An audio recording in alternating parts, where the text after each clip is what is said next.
السلام عليكم ورحمة الله وبركاته. مرحبا بكم كاملين في فيديو جديد على القناة.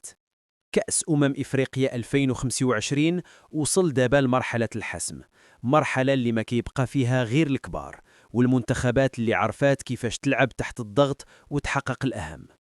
حنا اليوم أمام نصف نهائي ناري بمواجهتين قويتين بزاف، المغرب ضد نيجيريا ومصر ضد السنغال، مواجهات فيها التاريخ والطموح والحلم الإفريقي.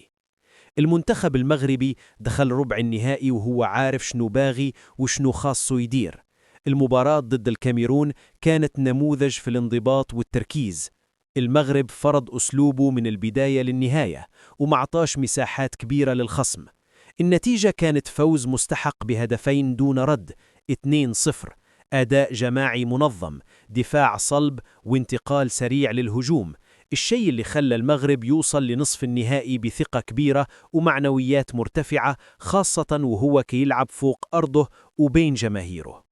نيجيريا من جهتها أكدت قوتها في ربع النهائي أمام الجزائر في مباراة كانت صعبة، ولكن النسور الخضر عرفوا كيفاش يحسموها. فوز نيجيريا كان 2-0، أداء قوي، بدني عالي، ضغط متواصل وسرعة كبيرة في الأجنحة. منتخب نيجيريا بين إنه خصم خطير وعنده تجربة كبيرة في كأس إفريقيا، وهذا اللي غيخلي المواجهة ضد المغرب معقدة ومفتوحة على جميع الاحتمالات. في المباراة الثانية من نصف النهائي، المنتخب المصري دار مباراة كبيرة ومثيرة في ربع النهائي أمام كوت ديفوار، مباراة حبست الأنفاس حتى آخر دقيقة. مصر فازت 3-2 بروح قتالية عالية وشخصية المنتخب الكبير.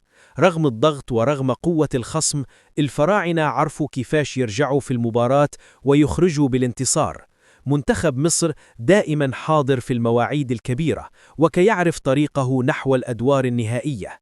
السنغال من جهتها واصلت طريقها بثبات وهدوء في ربع النهائي أمام مالي، مباراة تكتيكية من الطراز العالي.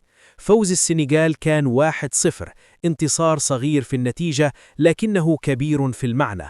السنغال لعبت بعقلية البطل، حافظت على توازنها ودافعت بشكل جيد وضربت في الوقت المناسب. منتخب متكامل وقوي ومرشح دائم للتتويج. بالنسبة لتوقعاتي الشخصية فأنا كنشوف إن النهائي الأقرب هو المغرب ضد السنغال. المغرب عنده الإمكانيات والتنظيم والدعم الجماهيري باش يتجاوز نيجيريا رغم صعوبة المباراة، والسنغال في نظري تبقى الأوفر حظاً أمام مصر بحكم التوازن والخبرة والجاهزية البدنية. نهائي المغرب والسنغال غيكون قمة إفريقية حقيقية بين الطموح والرغبة في كتابة التاريخ.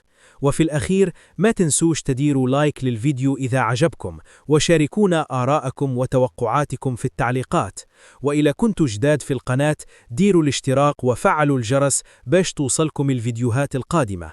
كان معكم اسم القناة، وإلى اللقاء في فيديو جديد إن شاء الله.